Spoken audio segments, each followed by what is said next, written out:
Bonjour à toutes et à tous, bienvenue sur la chaîne de l'ESNA où j'ai le plaisir d'accueillir aujourd'hui Nelly Coadic. Donc nous allons aborder un thème qui est un petit peu, on va dire, explosif en ce moment puisque c'est le prolongement de vie de nos chiens avec l'arrivée sur le marché en 2026 d'un médicament américain qui permettrait de prolonger la vie de nos chiens, grands chiens, petits chiens.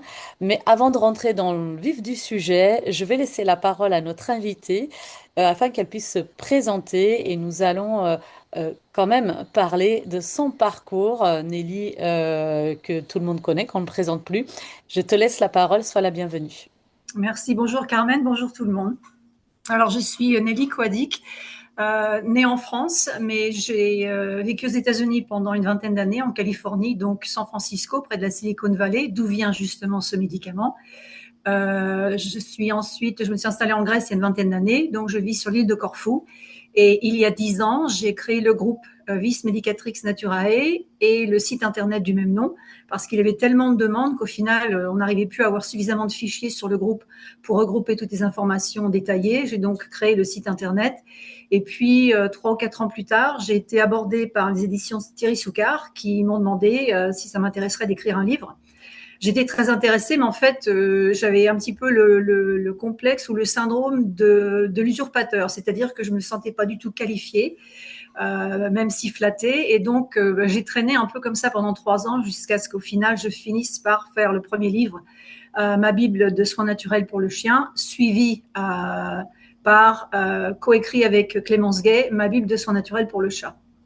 Et donc, nous continuons d'essayer de répondre à des questions sur notre groupe. Et puis, mais surtout, moi, ce qui me passionne, c'est faire de nombreuses recherches, lire toutes les études qui sortent, toutes les mises à jour, que ce soit pour les médicaments allopathiques comme pour les traitements naturels. Et puis, lire de très nombreux ouvrages sur l'alimentation et les remèdes naturels pour les chiens. J'ai donc une bibliothèque.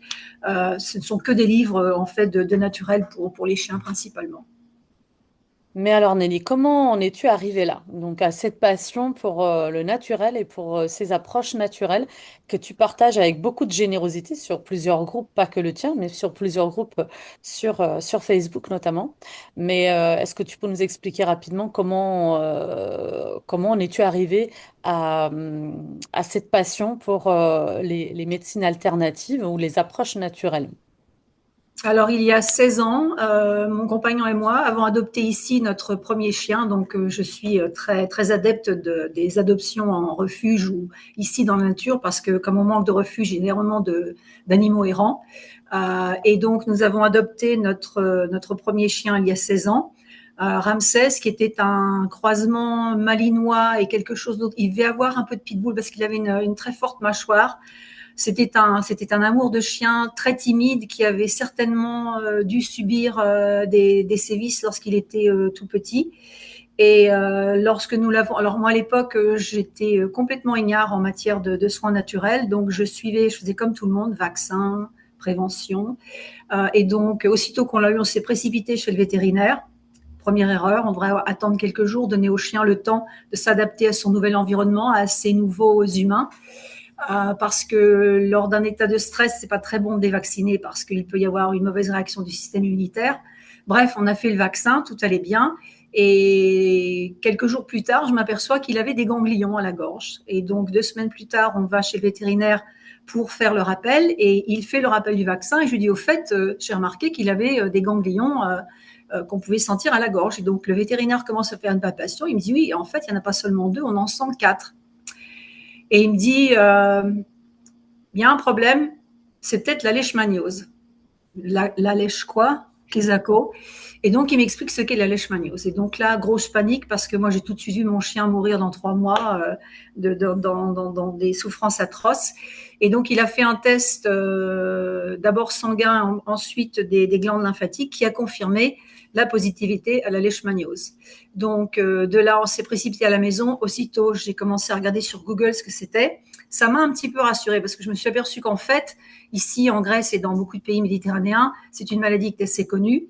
Donc, il était sous traitement. Mais pendant ce traitement, il avait un problème d'infestation de puces. Et les pipettes, parce qu'à l'époque je mettais des pipettes, ne marchaient pas. Au bout de 3 mois, 3 pipettes différentes n'avaient absolument aucun effet sur lui. Et c'est là que j'ai lu qu'on pouvait donner de l'ail. J'ai donc commencé à donner de l'ail à mon chien et au miracle, après une semaine, il n'avait plus de puces. Et donc, lorsqu'il était traité pour la leishmaniose, comme il n'était pas très atteint, il est entré en rémission au bout de 3 mois de traitement au purinol, mais il avait un problème d'insuffisance hépatique et rénale. Et le vétérinaire a été convaincu que c'était une forme viscérale de la leishmaniose.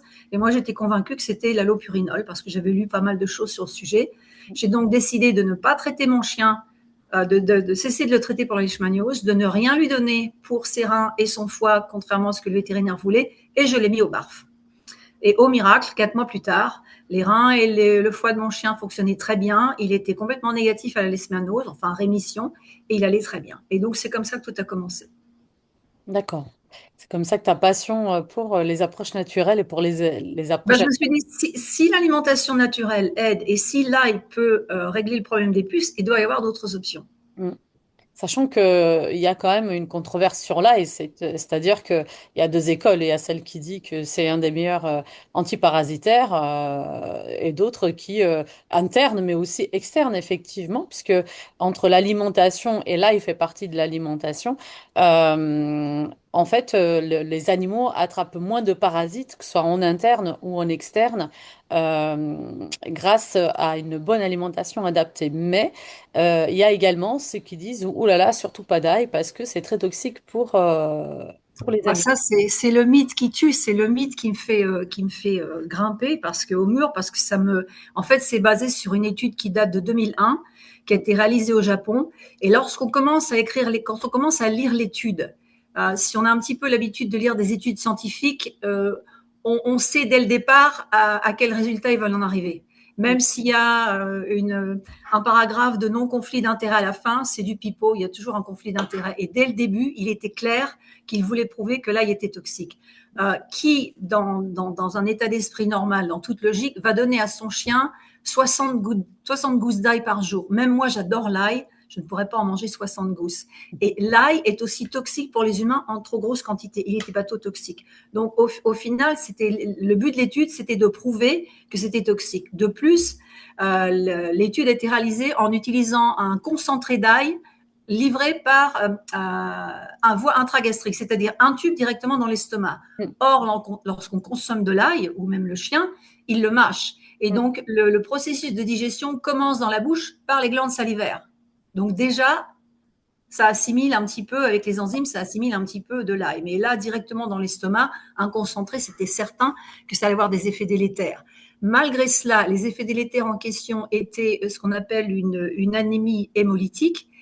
Elle n'était que minime et au bout de 3 semaines à cette forte dose. Or là, on ne parle pas de faire des fortes doses pendant 3 semaines, on parle de donner 1 ou 2 gousses par jour, 5 jours sur 7. Parce qu'on observe toujours, comme pour tout remède naturel, enfin presque tous, une fenêtre thérapeutique. Donc c'est 3 semaines sur 4 ou 5 jours sur 2. Tout à fait. Et donc ça fait 15 ans que mes chiens ont de l'ail et ben, ils n'ont pas d'anémie hémolytique. Au contraire, ils ont des taux de globules rouges plus élevés que la norme vu qu'ils sont au bar. Fait que ça, c'est tout à fait normal. Très bien. Alors, j'ai voulu t'inviter aujourd'hui à cette interview concernant, parce que je voulais avoir ton opinion, ton avis sur un nouveau médicament qui va être disponible sur le marché français et ailleurs d'ailleurs, donc qui nous vient de Californie, donc des États-Unis. C'était Loyal, donc d'où les initiales, donc loi, L-O-Y, 00. Le nom, le nom me fait déjà sourire, mais bon. Alors 001 sous forme d'injection pour les grandes races et sous forme de pilule pour les petites races, donc pour les chiens de plus de 5,3 kg ou 6,3 kg. quelque chose comme ça. Donc, c'est un médicament qui promet donc de prolonger la vie des chiens. Il y a des études qui ont été faites dans ce sens-là. On parlera peut-être un peu plus du mécanisme de manière assez simple pour faire comprendre sur quoi ça va jouer. Mais la promesse de ce médicament, c'est donc d'agir sur les bobos, en fait, que nos animaux peuvent développer en vieillissant. Donc, ça pourrait les ralentir et donc leur permettre de gagner une grosse année, on va dire, de vie supplémentaire. Alors, qu'en penses-tu? Alors oui, justement. Donc j'ai pas mal potassé le sujet. Donc en fait, il y en a trois. Il y a le LOY1 qui est donc l'injection. Alors ils disent pour les chiens de grande race et race géante. En fait, d'après mes recherches, ce sont pour les chiens qui sont au moins 18 à 20 kilos. Donc Mhm. pour moi, 18-20 kilos, c'est pas vraiment une grande race. C'est moyennement grand. Et qui sont âgés au moins de 7 ans. D'après ce que j'ai pu comprendre, il prévoit le commercialiser en 2027. Est-ce que c'est ce que tu as aussi entendu dire? Alors moi, c'est plutôt 2026, hein. 2026, c'est disponible en France chez les vétérinaires. Ok. Et donc ça, c'est une injection qui serait faite plusieurs fois par an. Mm. Alors moi, lorsque j'ai entendu parler de ce truc, je me dis, oh, mais quel médicament miracle. Donc mon gros chien de 40 kilos, au lieu d'avoir une espérance de vie de 9 ou 10 ans, peut-être qu'il va vivre jusqu'à 14 ou 15 ans. Eh bien non, c'est juste un an. Mm. Juste un an, oui. Un an. C'est pas beaucoup, un an. Alors, C'est c'est-à-dire que j'essaye de me placer de l'autre côté, c'est-à-dire quelqu'un qui risque de perdre son chien. Par contre, ce qu'on ne sait pas, c'est que est-ce que ce médicament, on peut le donner et avoir l'effet de la promesse lorsque l'animal est déjà malade, ou est-ce que c'est quelque chose qu'on va donner en prévention? Parce que s'il est déjà malade, est-ce que vraiment ça va ralentir la pathologie et il va gagner un an? Ou alors, moi je me dis que c'est plutôt voilà, à partir de 7 ans, comme tu as dit, pour les grandes races, parce que moi j'ai lu que c'était grandes races et races géantes également pour l'injection, et à partir de 7 ans, et donc on va le faire tous les ans, donc pour essayer de gagner un an. Mais alors moi ce que j'ai lu c'était plusieurs fois par an, mais ils n'ont pas dit combien. d'accord. J'ai fait pas mal de recherches dans le sujet. En fait, pour l'instant, les études qui ont été réalisées ou qui sont toujours en cours ne sont pas encore disponibles au grand public, pour le grand public. Hein. J'ai même cherché sur Sci-Hub, qui est un site illégal. Je crois qu'en France, vous n'avez pas accès à ce site, mais nous, en Grèce, on peut. Mhm. C'est un site qui publie donc illégalement les recherches médicales qui sont normalement destinées simplement aux vétérinaires ou aux médecins selon le thème. Et donc, même pour ça, je n'ai rien trouvé sur ce site-là. Donc, moi, ce que j'ai lu sur les annonces officielles et certains articles dans la presse nationale ou internationale, c'était plusieurs fois par an, mais ils n'ont pas dit combien. Alors, moi, j'ai trouvé l'étude clinique qui s'appelle STAY, comme le verbe rester, S-T-A-Y, que Loyal donc a lancé.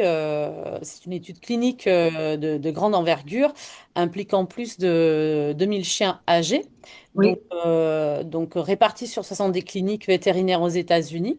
Et donc, ils disent que cette étude devrait durer environ 4 ans, qui vise à évaluer donc l'efficacité et la sécurité de LOY002. Donc, on parle de la pilule pour le les comprimé, petits oui. chiens dans des conditions réelles.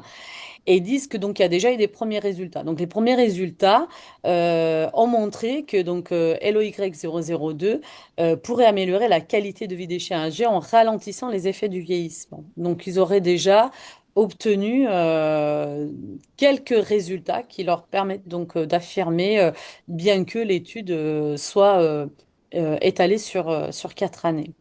Et il prévoit aussi le LOY3 comprimé pour les chiens de grande race.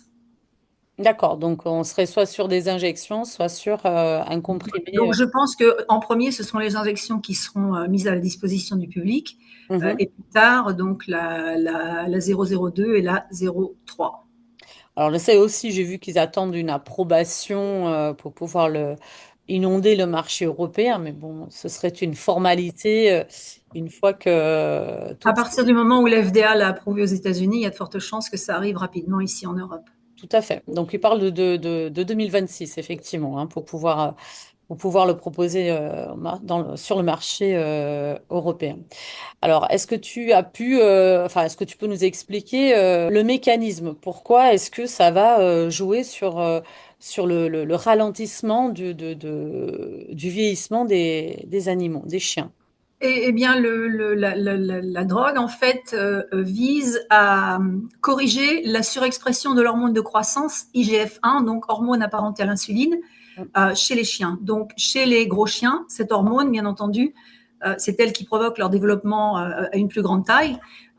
Et donc, les gros chiens ont une espérance de vie plus petite, plus courte que les petits. Et donc, ils visent justement à corriger, je dirais pas supprimer, mais contrôler cette hormone de croissance. Alors moi, ça m'inquiète un petit peu parce que justement, il y a des maladies chez les humains et aussi chez les animaux qui sont liées à une défaillance en IGF-1. Mm. Donc, est-ce que ce médicament, sur la durée, ne va pas justement provoquer des effets secondaires qui seraient apparentés justement à cette carence en IGF-1? Point d'interrogation, effectivement. Moi, je suis un petit peu systématiquement contre ce genre de truc parce on veut jouer à Dieu, Dieu le Père, et il faut ou à Mère Nature. Et moi, je dis que Mère Nature, il faut la laisser faire son travail, lui donner un petit coup de pouce quand c'est nécessaire, mais sans trop en faire. Et il y a des alternatives. Il y a des alternatives à ça, avec un mode de vie plus sain, avec une alimentation saine, et puis éviter au maximum tout ce qui est chimique. Alors effectivement, je reviens sur ce que tu as dit tout à l'heure. Alors pour les grandes races, concernant donc cette fameuse hormone, donc on dit que elles ont des niveaux d'IGF donc 1, parce que c'est tiré 1, jusqu'à 28 fois plus élevés que les petites races, ce qui est énorme. Parce que du coup, elles dureraient moins longtemps, leur espérance de vie serait plus courte que celle On des... va prendre un caniche nain, un toy qui a une Mm, espérance de vie de, je sais pas, 14, 15 ou 16 ans. mm, Et puis on va prendre un Rottweiler ou un Bouvier bernois. oui, C'est quoi, 9, 10, 11 ans, mm, voire moins. Un Danois, un Danois, il aura de la chance si, un dog allemand, il aura de la chance s'il va jusqu'à 9 ans. mm, Moi, j'ai perdu mon senior il y a 2 mois. C'était un chien dont le poids de forme était de 38 à 40 kilos, donc une grande race. Il avait 14 ans et demi. Et il est mort d'une maladie génétique qui affectait un peu comme, d'ailleurs, c'est un peu comme ça que Victoria et moi nous sommes rencontrés parce qu'elle a perdu un boxer de la même maladie. C'est une maladie génétique qui attaque la moelle épinière. Mais ce chien à 14 ans et demi, à part ce problème génétique, était en parfaite santé. Il ne sentait pas le vieux chien, il n'avait pas mauvaise haleine, il avait un poil doux et soyeux. Il était en excellente santé, il avait un bilan sanguin qui était fantastique. Et lorsque le vétérinaire est venu chez nous pour l'aider à partir, c'était le seul vétérinaire dans l'île qui fait ça à domicile, hein, donc c'était pas notre vétérinaire habituel. Quand il a vu ce chien, il a dit il a 14 ans et demi et il n'en revenait pas. Il m'a dit mais on dirait jamais, on dirait un chien de 7 ou 8 ans. mm. Et j'ai une autre chienne qui a 12 ans et demi, qui est aussi un relativement gros gabarit. Elle fait 30 kilos, que nous avons adoptée quand elle avait 3 mois. Donc, elle avait déjà des problèmes de santé. Elle a fait des réactions cutanées à ses vaccins. Donc, on a dû arrêter après son premier appel. Elle a eu beaucoup de problèmes de peau liés aux hormones. Et elle avait déjà une boiterie quand elle était toute petite, donc elle a souffert de carences alimentaires. Et à 6 mois, elle était diagnostiquée d'une dysplasie des hanches qui était assez avancée, avec un début d'arthrose. Donc, voilà une chienne qui a 12 ans et demi, qui a de l'arthrose depuis 12 ans et qui vit une vie normale. Elle est un petit peu limitée maintenant, elle commence à avoir besoin d'aide pour monter sur le canapé ou monter une marche un peu haute, mais elle a une vie tout à fait normale. Et 12 ans et demi, c'est pareil, pour ce gabarit avec ses antécédents, c'est exceptionnel. Alors, si je me fais l'avocat du diable, je me dis, voilà, aujourd'hui, tu as la chance de pouvoir avoir recours à un tel médicament miracle pour prolonger la vie de ton animal. Euh, tu ferais quoi? Niette. Non, parce que j'aurais trop peur des effets secondaires. Je me dis pour un an, alors en un an, on va peut-être réduire certaines maladies, puis on va en déclencher d'autres. Mm, De toute façon, même si je voulais le considérer, à ce stade, je trouve qu'on n'a pas assez de recul. ouais. Et de toute façon, le but, comme ils l'ont clairement avoué dans certaines interviews, Le but, c'est de pouvoir, dans l'avenir, commercialiser ça pour les humains. Sauf qu'on n'a pas 40 ans pour faire des études sur les humains, donc on commence à les faire sur des animaux. C'est comme pour beaucoup de choses, nos animaux sont des cobayes. Mm. Donc, on est en train de tester sur les animaux, effectivement, pour pouvoir mieux, on va dire, proposer ça plus tard Voilà. aux humains. Et à l'inverse d'un médicament comme le Librela qui était au début avait pour but justement d'être utilisé chez les humains, mais qui a été rejeté par la FDA à cause des effets secondaires. Mm. Donc on va pas perdre tout ce qu'on investit dans les recherches. Maintenant on le vend pour les animaux parce que s'il y a des effets secondaires pour les animaux, c'est pas trop grave. Ouais, c'est ça. C'est ça. On voit pas, on n'a pas la même vision des choses. Et puis ça permet de voir quels sont ces effets secondaires et peut-être d'améliorer Mm. le médicament pour plus tard le commercialiser enfin pour les humains. Une mise sur le marché pour les humains plus tard, bien sûr. D'accord. Alors, on peut supposer que, encore une fois, quelqu'un qui soit sous la peine éventuellement de perdre son animal avec une épée Damoclès sur la tête parce qu'on lui apprend une maladie. euh, du coup, qu'est-ce que ça peut, selon toi, déclencher ou provoquer? Parce que quand on est dans la vulnérabilité, est-ce qu'on va avoir le raisonnement qu'on a là aujourd'hui? Est-ce qu'on va pas se dire tant pis, je tente le tout pour le tout parce que on sait même que des fois de prolonger d'une semaine, on en aurait tous envie pour pouvoir, en tout cas c'est ce qu'on se dit, hein, mieux se préparer au départ. Comme Euh, chantait d'Edith Piaf, mon Dieu, laissez-le moi encore un peu. C'est ça. Donc, est-ce que, voilà, même si aujourd'hui, les personnes qui ne sont pas concernées par ça se disent non, enfin, moi, je ferai jamais ça, mais lorsqu'on est touché par la maladie, la pathologie, et qu'on sait notre animal condamné, est-ce que du coup, on va pas être tenté, même ne connaissant pas encore les effets secondaires? Qu'est-ce que tu en penses? Ouais, tu as mis le doigt dessus. Vulnérabilité, c'est le mot et je dirais même faiblesse. Parce que moi, la première, hein, lorsque mon chien que j'ai perdu, avant que ma vétérinaire reconnaisse que c'était bien une myélopathie dégénérative, moi j'avais déjà compris un an avant, elle était persuadée, comme c'était un chien de gros gabarit, il avait forcément de l'arthrose. Et au final, non, il n'en avait pas. Et j'avais essayé quelques traitements allopathiques. Donc, pour que moi j'essaie, il faut vraiment que je sois en état de détresse, de voir mon chien comme il était, comme il avait du mal à se déplacer. Et donc, on a essayé cortisone et quelques autres anti-inflammatoires. On ne pouvait pas utiliser le tramadol parce que c'est un chien qui avait une mauvaise réaction à tous les opiacés. Et donc, ma vétérinaire me parle de gabapentine. Alors, j'ai dit, vous savez, moi, tout ce que je connais pas, je fais pas confiance. Non, non, ne vous inquiétez pas, c'est très utilisé chez les chiens, il y a pas d'effet secondaire, vous pouvez y aller sans crainte. Et j'étais justement en état de vulnérabilité, j'ai dit d'accord. Donc, j'ai pris les comprimés.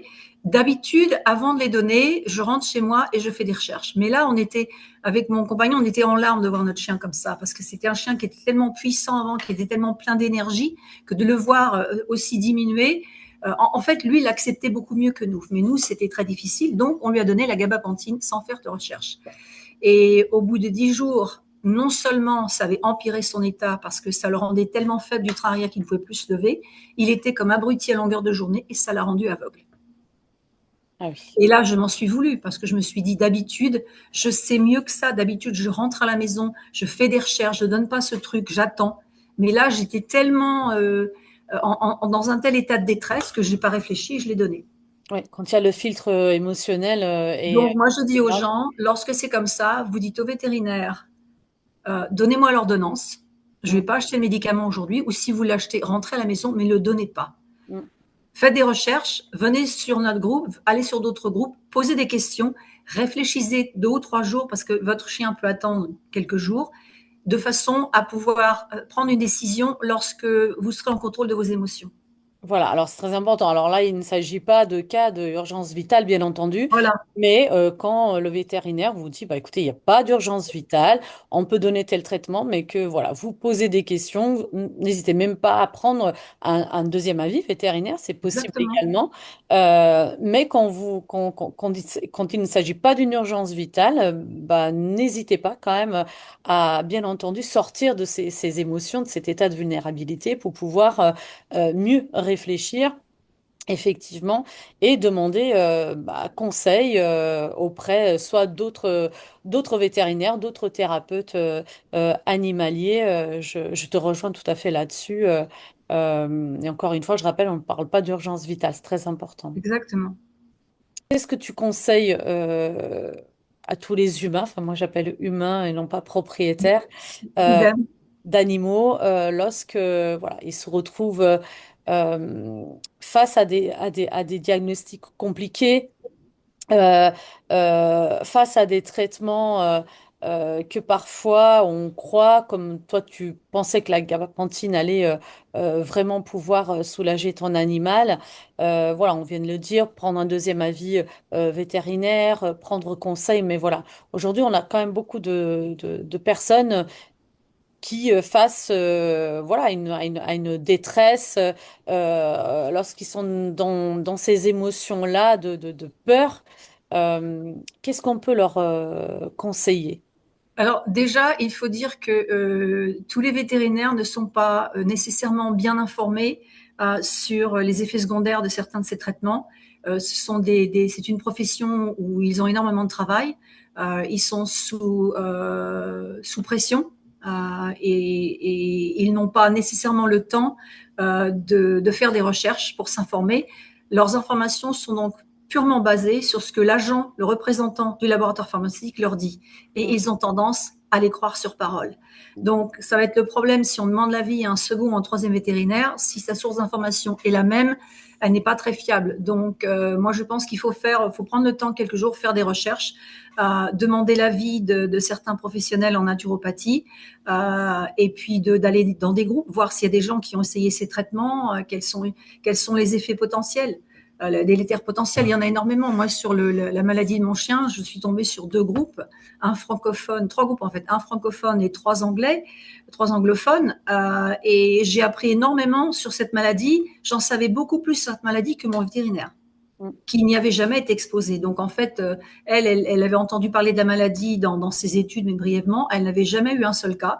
Donc elle n'avait jamais vraiment approfondi le sujet. Or, moi, en parlant à des gens qui étaient passés par là, dont Victoria, ça m'a énormément éclairé, informé sur cette maladie et ça m'a aidé à prendre les mesures. En fait, j'ai appris qu'il n'y avait aucun traitement allopathique pour cette maladie, mais qu'il y avait beaucoup de suppléments naturels qui pouvaient euh, retarder les symptômes et faire gagner quelques semaines, quelques mois au chien, tout en donnant une qualité, tout en lui euh,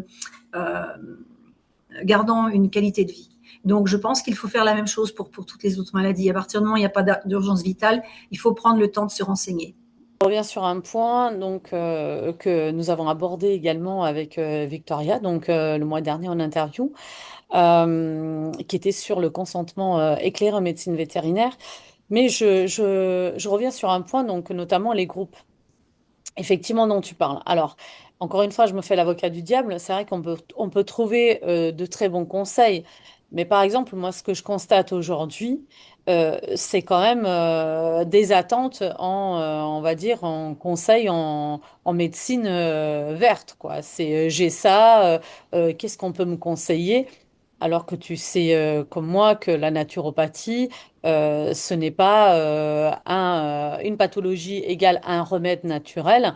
C'est une investigation, c'est un bilan de vitalité approfondi qu'on appelle une anamnèse.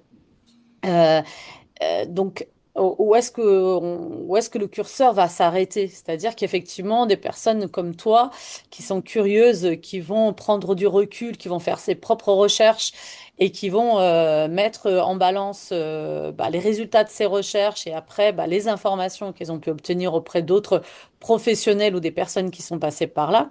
Mais comme on dit, chaque cas est un cas. Voilà, est-ce qu'on peut tout prendre comme ça et dire, bon, bah, ça marchait pour elle, je vais mettre en place pour mon animal, alors que les causes peuvent être différentes. Alors, c'est une très bonne question. Difficile à répondre en quelques mots parce qu'évidemment, sur les groupes, on trouve un peu tout et n'importe quoi. C'est pour ça que sur mon groupe, lorsque nous avons une publication où quelqu'un demande de l'aide pour une pathologie sérieuse à grave, seuls les admins peuvent y répondre parce que on ne veut pas de ah bah moi mon chien il avait la même chose, je vais donner ci, je vais donner ça, ce qui marche pour un ne marche pas pour l'autre. Et même dans une même pathologie d'un sujet à un autre, les effets, les traitements sont différents, la source du problème est différente.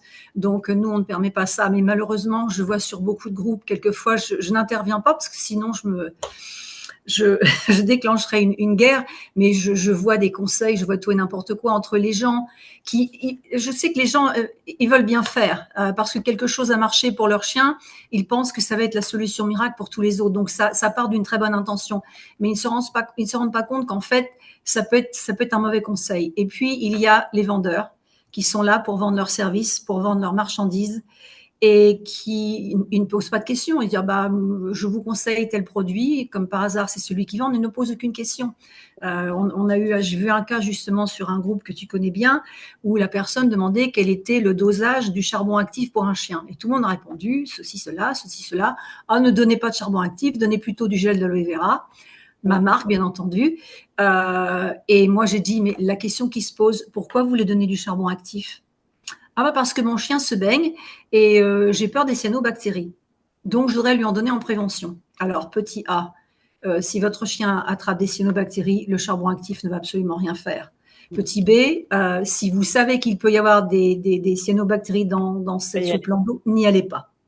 En fait, ce serait plutôt petit A, n'allez pas dans ce plan d'eau. Petit B, si vous pensez qu'il a absorbé des cyanobactéries ou qu'il en a sur le pelage, parce qu'il peut aussi l'absorber par voie cutanée, c'est direct vétérinaire. C'est n'allez même pas sur Facebook, n'allez pas demander. Il n'y a aucun remède naturel qui peut traiter ça. Et même dans les traitements allopathiques, les trois quarts des chiens ne s'en sortent pas. Parce que déjà, même les vétérinaires ne savent pas ce qu'il faut faire. C'est vraiment, il peut y avoir des effets hépatotoxiques, des effets neurotoxiques. Donc c'est pas sur pour un truc comme ça, c'est pas sur Facebook qu'il faut aller poser la question. Ça Ah, mais c'est le clair. problème, c'est que c'est vrai qu'on a un petit peu de tout et n'importe quoi, hein. Et quand on essaie d'alerter sur le fait que bah, il y a quand même certaines pathologies, enfin pour pas dire toutes, même des troubles, ça vient bien de quelque part et on ne peut pas juste mettre un pansement dessus naturel et dire c'est bon puisque ça va revenir ou ça va revenir ailleurs ou au même endroit. Mais ça devient très compliqué et c'est vrai que bah, si on essaye d'alerter, je l'ai essayé de le faire aussi à plusieurs reprises, mais c'est vrai qu'après j'ai laissé tomber parce que je passerai ma journée à faire ça en disant c'est pas un trouble égal un remède naturel. Il faut vraiment qu'on puisse investiguer, que on puisse aussi connaître un petit peu l'environnement dans lequel vit le chien, au-delà de ce qu'il Et mange. l'humain, puisque Euh, nos animaux sont des éponges émotionnelles et que souvent leurs mots reflètent les nôtres. Tout à fait. Il fonctionne en effet miroir. Mais bon, c'est vrai que des fois, je te comprends, puisque moi, je me suis tue depuis un long moment, notamment sur ce Moi groupe. je dis toujours, on ne peut pas les sauver tous. Donc il vaut mieux qu'on se concentre à utiliser notre temps avec les gens qui sont prêts à nous écouter. Mm, Parce que déjà, de toute façon, on n'a pas assez de temps. Donc autant le concentrer sur ceux qui sont ouverts, qui veulent apprendre et puis qui veulent suivre nos conseils et ne pas faire n'importe quoi. tout à fait. Alors, dis-moi, je voulais te poser une question. À quand ton prochain livre? Je ne sais pas parce que est-ce qu'il y a besoin d'en faire un prochain? De toute façon, je ne peux pas toucher à autre chose que les chiens et les chats. Hmm. Est-ce qu'il faudrait peut-être mettre à jour la Bible pour les chiens? Parce que bien entendu, le désavantage d'un livre, c'est qu'il est écrit, on ne peut pas le changer, alors qu'un site internet, on peut mettre les articles à jour. Oui, Il y a beaucoup d'informations qui, lorsque je les ai documentées pour publier mon livre, étaient peut-être correcte à cette époque, mais depuis, la science a fait des avancées, comme par exemple sur un sujet dont on parlait il n'y a pas longtemps, l'argent colloïdal. Je dirais que mon chapitre, enfin ma page sur mon insert sur l'argent colloïdal dans mon livre maintenant n'est plus correct. Il faudrait le mettre à jour. Donc je ne sais pas. Ça dépend s'il y a une demande, ça dépend de l'éditeur, ça dépend pas de moi. D'accord. Est-ce que tu en aurais envie? Oui, parce qu'en fait, c'était pas le 1er livre était, très stressant parce que j'avais jamais fait. J'avais tellement peur, qu'il ne soit pas bien accueilli, que les gens ne le trouvent pas bien et au final, il a très bien marché donc j'étais surprise, agréablement surprise. Donc oui, c'est et puis quand je vois le nombre de gens qui me disent, «J'ai toujours votre Bible, elle quitte pas ma table de chevet, je m'en sers pour ceci, je m'en sers pour cela», ça fait plaisir. Ça fait plaisir parce que les gens ont compris mon message. Ils viennent poser des questions, ils essaient de s'informer. Et puis, bah, mon livre, il prouve que tout le monde peut le faire parce que contrairement à toi, moi, je n'ai fait aucune étude en naturopathie. Je suis autodidacte. J'ai tout appris sur le tas. En lecture, en pratique sur mes chiens et puis quelques chats qui sont errants dans mon village ou que je vais voir dans les refuges. Et donc, c'est moi, mon expérience, elle est plutôt pratique que théorique. Et c'est passionnant, en fait. Moi, oui, je voudrais bien en faire un autre, mais on verra. Faudrait qu'il y ait une demande ou pas. Alors, actuellement, donc avec Victoria, donc Dr Victoria Hunt, vous proposez des lives Oui. sur des thématiques dans le et pour le bien-être animal. Alors, si je ne me trompe pas, c'est une fois par mois. Pour l'instant, oui. D'accord. Donc, vous abordez tout type de sujets, enfin, que ce soit d'actualité ou des choses que vous avez traversées en commun. Est-ce que tu aurais envie de proposer, par exemple, ou de développer des conférences sur des thématiques bien précises? Est-ce que c'est un exercice qui te plairait? Ça me plairait. Le seul truc, c'est que moi, je suis un petit peu, je sais pas, coincée, volontairement coincée chez moi. J'ai des animaux. Il est très difficile pour moi de voyager. J'ai un compagnon, mais je ne fais confiance à personne pour s'occuper de mes animaux. Donc pour moi, devoir voyager et les laisser, c'est un gros sujet d'inquiétude. Je ne suis pas tranquille. La dernière fois que je l'ai fait, c'était juste avant le Covid. J'étais partie 10 jours et j'étais au téléphone avec mon compagnon 3 fois par jour parce que à l'époque, on avait que des chiens, on n'avait pas de moutons, on n'avait pas de poules, pas de canards. Et j'étais quand même inquiète. Et j'avais tout préparé, les rations avec euh, la date, le matin, le soir, parce qu'ils ont 2 repas par jour, les instructions et toute une liste de recommandations, s'il se passe ceci, s'il se passe cela. Et je n'étais pas tranquille. Donc oui, j'aimerais le faire, mais c'est quelque chose que j'ai fait justement dans le domaine où je travaillais lorsque j'étais en Californie. J'étais dans les relations humaines. Et je faisais justement beaucoup de conférences. C'était passionnant, mais à l'époque, j'avais qu'un chat. C'était beaucoup plus facile qu'avec ma ménagerie maintenant. Il va falloir transposer ça sur Zoom, par exemple, où tu vas Oui, pouvoir. voilà, ça, ce serait quelque chose qu'on pourrait faire. Moi, je trouve que c'est très bien parce que ça permet, on a une interaction avec les gens et puis mettre un visage aussi sur la personne qu'ils connaissent par les réseaux sociaux depuis plusieurs mois, plusieurs années. Donc oui, ce serait très bien. Ben voilà. C'est un départ avec Victoria, ce qu'on fait. Ce serait bien si on pouvait le faire plus souvent, mais il ne faut pas oublier que c'est une professionnelle, elle a un travail à temps complet, elle a une famille, elle a des animaux, et on ne peut pas s'occuper des autres si on ne s'occupe pas de nous d'abord. Exactement. Et puis elle a un agenda, comme je dis, je ne sais pas comment elle fait pour faire tout ce qu'elle fait. C'est Ouais. extraordinaire. C'est vraiment une personne extraordinaire. Bah, elle est comme toi, les jeunes. Moi, je n'ai plus cette énergie maintenant puisque je suis à l'âge de la retraite, mais oui, je l'admire beaucoup. Et puis, elle et moi, on est vraiment sur la même longueur d'onde en tout domaine, et toi et moi aussi d'ailleurs, puisque nous avons discuté longuement. Et c'est génial justement de rencontrer des gens à l'autre bout du monde et se trouver des affinités et de pouvoir partager nos connaissances et notre idéal avec le reste du monde. En tout cas, je te remercie mille fois d'avoir accepté mon invitation pour l'ESNA. J'espère qu'on pourra aborder d'autres sujets sous forme d'interview, puisque en tout cas, moi, je te suis depuis très longtemps, même avant que je sois devenue naturopathe certifiée. Tu es suivi par beaucoup de personnes. Ce que tu dis a vraiment une réelle valeur. Euh, et une vraie écoute auprès de beaucoup, beaucoup de personnes, beaucoup d'humains qui aiment leurs animaux. J'espère que tu pourras écrire encore quelque chose sur les chiens et les chats parce qu'on en a parlé. Tu ne cesses de te former, de t'informer, puisque de toute manière, les approches naturelles, et comme tu dis, ça évolue tellement vite que quand on aime, on ne compte pas on tombe dans la marmite et il faut continuer de se former pour rester à la page. Je lance une invitation pour plus tard, pour une autre thématique concernant le bien-être animal. Et j'espère que tu accepteras. Ce sera avec plaisir. Merci beaucoup.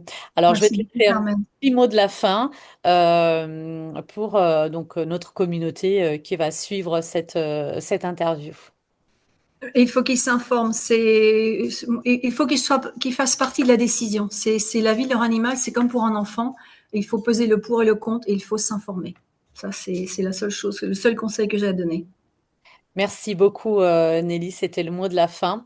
Merci à vous tous qui allez suivre cette interview. Je vous invite à la faire voyager en la partageant sur vos réseaux.